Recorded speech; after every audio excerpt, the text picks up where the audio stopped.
Близнецы, приветствую вас. Меня зовут Ева Лехцер, вы на моем канале. Для вас снимаю ваш второй прогноз на декабрь 2023 года. Мы с вами завершаем годовой цикл, поэтому сделаем акцент на наиболее важных и значимых событиях. Посмотрим, с какими энергиями вы завершите этот период и с чем войдете в 2024 год. Помогут мне сегодня в этом Ленорман «Зима в Париже», а также Таро «1001 жизнь». Поэтому приступаем с вами к раскладу. Подумайте о том, что вы себе запланировали на этот месяц, какие события. И посмотрим, сбудутся ли они. Итак, общая энергия месяца. Что вас ожидает в плане работы, финансов, здоровья, личной жизни и рекомендации от карт. Итак, мои хорошие, общие энергии месяца. У вас здесь ложится 8 мечей. О чем она непосредственно может говорить для вас? Для большинства это такой некий период аскезы. Возможно, подготовка к рождественским или новогодним праздникам. А именно, аскеза в еде, алкоголе, табаке. Кто-то, возможно, готовится к деторождению. Или в целом это отказ от чего-либо во имя благой цели. У каждого это свои ситуации и задачи. Помимо всего прочего, данный аркан может указывать на какую-то осознанную изоляцию, когда вы либо работаете над каким-то проектом, или в целом вы не можете тратить свое драгоценное время на какие-то пустые бытовые вещи. Поэтому здесь сконцентрированы только на самом важном. Поскольку этот аркан многогранен и для каждого из вас может отыграться в любой сфере, дотягиваю карту, и здесь ложится 6 жезлов. Это указание, что вы в рамках декабря будете ограничивать себя, во-первых, в излишнем общении, во-вторых, здесь может идти ограничение ради подготовки к каким-то соревнованиям, конкурсам, в особенности, если там, не знаю, фитнес-бикини, или может вы мастер там перманентного макияжа, и вы всецело сидите, готовитесь, набиваете руку, оттачиваете свое мастерство. Это в качестве примера. Безусловно, здесь может отыграться по разным аспектам. Ну и, конечно же, 8 мечей, 6 жезлов – это не распыляться на какие-то встречи, какие-то поездки, потому что вы можете готовиться как к нечто грандиозному, какому-то путешествию или отпуску, как показывают карты. Поэтому, дабы не распылять свои силы и ресурсы, это, знаете, как желание их аккумулировать, чтобы добиться максимума. Смотрим, о чем здесь будет говорить ситуация по работе. Работа, бизнес, карьера в целом. У нас ложится аркан «Отшельник». Для некоторых, у кого, возможно, подошел период, это может действительно быть выход на пенсию и как завершение вашего карьерного пути. Для некоторых это просто период отпуска, отдыха и восстановления. Кто-то может захотеть уйти в свободное плавание, как следствие придет осознание, что я готов работать сам на себя.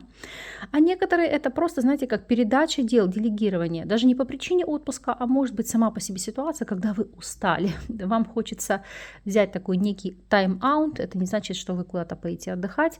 Просто, знаете, как побыть в осознанной изоляции, дабы восстановить свои силы и ресурсы. Так ли это и как это будет отыгрываться для каждого из вас, мы сейчас проанализируем на картах. Итак, для тех, кто у нас сейчас не работает и работать не может. Отшельник и 8 монет. Это делать акцент на приобретении опыта и навыков, которые вам бы позволяли зарабатывать на пенсии или позволяли зарабатывать самостоятельно, не опираясь на чью-то помощь. То есть это приобретать такие навыки, это что-то изучать, тренироваться, осваивать какой-то навык. То есть вы всецело будете этим обеспокоены и озадачены. У некоторых может быть как подработка, вот отшельник и 8 монет, это как уход за пожилыми людьми. Тем, кому нужно время, внимание, поддержка. То есть это не является вашей постоянной работой, это как подработка временного характера с целью обретения финансовой свободы, и закрыть какие-то ваши базовые аспекты. Если смотреть ситуацию для тех, кто у нас является соискателем, отшельник и 10 чаш. Это все-таки желание и стремление открыть нечто свое. То есть, безусловно, как строить свою компанию, свою империю. Пусть вы будете начинать с малого, и пусть вы будете зарабатывать как на обычном предприятии, но для вас это уже большой шаг в будущее. Поэтому здесь будете прикладывать все силы и усилия для того, чтобы это реализовать. Если же вы у нас являетесь наемным сотрудником, то отшельник и девятка жезлов – это такой некий период отстранения. Именно у вас может быть ситуация, когда вы дистанционно выполняете какой-то объем работ или самостоятельно работаете над каким-то проектом. И второй аспект – это действительно может быть отпуск, отдых, когда вы дистанцируетесь от работы и посвящаете время себе любимым. И если же вы владелец собственного дела, отшельник и восьмерка жезлов. Это, по сути, делегировать свои полномочия, контролировать ситуацию на расстоянии. Это больше как желание посвятить время именно себе, своим потребностям, своим задачам. Я не могу назвать это полноценным отпуском. Это в большей степени, знаете, как выдохнуть, отдохнуть, набраться сил. Но не более того. Финансовая сторона вопроса. У вас здесь ложится королева чаш. Это карта, которая говорит о ситуации как финансовой помощи со стороны этой девушки или женщины, то есть это представительница водной стихии, рак, скорпион или рыбы, так и ваша финансовая поддержка может быть этой леди. Вы спросите, а все-таки это полнота ресурсов или это все-таки нехватка денег? Вот я с вами открываю дополнительный аркан, здесь ложится паж монет. Нельзя называть это большим доходом, но тем не менее доход здесь стабильный и более того постоянный. Поэтому денег хватает на все, но будут траты, сопряжены с удовольствием и, конечно, какая-то финансовая особенность, то есть может кому-то дадите в долг или просто кому-то финансово поможете, потому что королева чаш очень часто у нас еще показывает благотворительные аспекты. Смотрим вопросы здоровья. И у нас здесь ложится аркан императрица. Вне зависимости от того, мужчина вы или женщина, это акцент на себя любимых, а именно желание поработать со своей внешностью, преобразиться. То есть для кого-то это вопросы пластики, для кого-то уколы красоты, у кого-то может быть пластика по показаниям, совместить приятное с полезным, допустим, сделать ринопластику из-за проблем с дыханием, но тем не менее может быть исправить какие-то недочеты. То есть в любом случае это то, что способствует регенерации, омоложению вашего организма как внутри, так и снаружи. Для девушек и женщин это может быть ситуация зачатия, деторождения. Для мужчин еще как дополнительный акцент обратить внимание на гормональную систему. Если смотреть ситуацию по вопросам личной жизни, здесь по аркану влюбленные все более чем прекрасно. Потому что это карта единения, обретения партнерства, для кого-то примирения, а для некоторых из вас это укрепление взаимоотношений. Здесь нет третьих лиц, аркан этого не предполагает. Здесь все-таки, знаете, как если кто-то состоит в любовных треугольниках, то определяться с выбором и стремиться к единению союза. Но все-таки мы смотрим для каждого из вас, для тех, кто у нас сейчас свободен. Ложится аркан император. Для мужчин это проявиться самостоятельно с целью обретения второй половины. Для девушек и женщин это обретение такого партнера, с которым будет стабильный и целостный союз. Если вы в треугольниках, то влюбленный и башня – это отсекать, так сказать, ненужных партнеров или партнерш и действительно здесь уже определиться с выбором.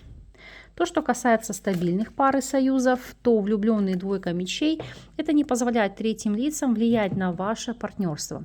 Не обязательно это там любовники, любовницы. Нет, здесь речь не об этом. Это сама по себе ситуация, желание закрыться, быть в изоляции, не позволять влиять друзьям, знакомым или вашим родственникам на ваш союз, а выстраивать его таковым, в таком формате, который будет удобен вам. Более того, это закрыть какие-то конфликты, какие-то неурядицы, придирки друг к другу. То здесь полностью наладить взаимопонимание. Смотрим с вами рекомендации от карт. Здесь у нас ложится карта мага. Маг, помни, это все в твоих руках. Как ты лодку назовешь, так она и поплывет. То есть как вы хотите себе запланировать свою жизнь, свою судьбу, вот как поэтапно вы себе по кирпичикам все выстраиваете, то по факту вы и получите. Это акцент на то, что пора брать контроль над ситуацией в свои руки. Делать все то, так, как вы хотите, если вы хотите добиться определенных результатов.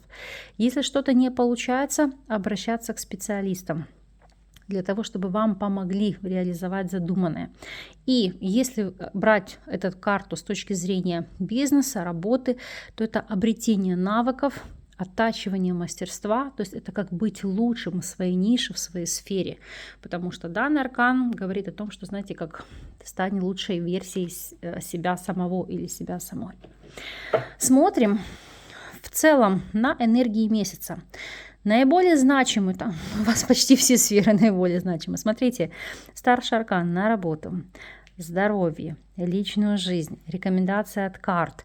То есть здесь это настолько знаковый месяц, он такой для вас переломный, готовит к переменам в следующем году. Поэтому держитесь, действительно, вам здесь скучать не придется. Анализируем неожиданность периода. Что же здесь по факту? Итак, букет, гроб и падает карта лиса. Прекрасные карты. Вы сейчас будете возмущаться, что-то не так, но это так. Потому что, смотрите, дно колоды змея. Это открыть фальшь. Это поставить как бы точку на лжи, похоронить ложь, вскрыть ложь. Потому что букет, гроб и лиса – это как некий подход, который вам позволит понять, кто друг, кто враг, а кто просто так. То есть искоренить таковых людей из своего окружения. Поскольку сама по себе триада, она символизирует какие-то почести после завершения какого-то процесса. Ну, например, здесь у некоторых может быть как получение наград, как вариант посмертных, там бабушек, дедушек, может быть каких-то ваших родственников, которые давно погибли, но здесь это, знаете, как отдать им почести. Второй момент – это получение наград, звания по причине выхода на пенсию, потому что букет, гроб и лиса – это по сути пенсия, это прерывание активной рабочей деятельности. У некоторых это может быть увольнение по собственному желанию, как оставить то, что вас третировало. И еще такой момент. Если смотреть по этим картам, поскольку вот они, сама по себе триада, указывают на вопросы мародерства, неискренности, нечестности, то есть ситуации, когда вы могли попасть в лапы мошенникам, то это вскрыть эту ситуацию. Тот момент, когда кто-то будет пытаться наживаться на вас. Потому что это проблемы, которые могут быть вызваны лживой информацией. Это сама по себе ситуация, когда кто-то пытается нагреть руки на вашем труде, на ваших возможностях. Соответственно, это очень быстренько на корню все пресечь. Пусть так и будет. Конечно же, в свою очередь, я вам и закрою таковыми картами, чтобы шло все только со знаком плюс. А вы, пожалуйста, дайте знать и напишите мне по прошествии периода, как вам отозвалась информация, какие перемены у вас произошли. Мне будет приятно почитать, я думаю, представителям вашего знака зодиака в том числе. Поэтому жду от вас обратной связи по прошествии периода. Также не забудьте написать в комментариях, в каком формате вы хотели бы видеть годовой расклад. То есть формат 12 домов или прежняя схема, по которой я выполняла годовые расклады. Вас благодарю за внимание. С вами не прощаюсь. До новых встреч.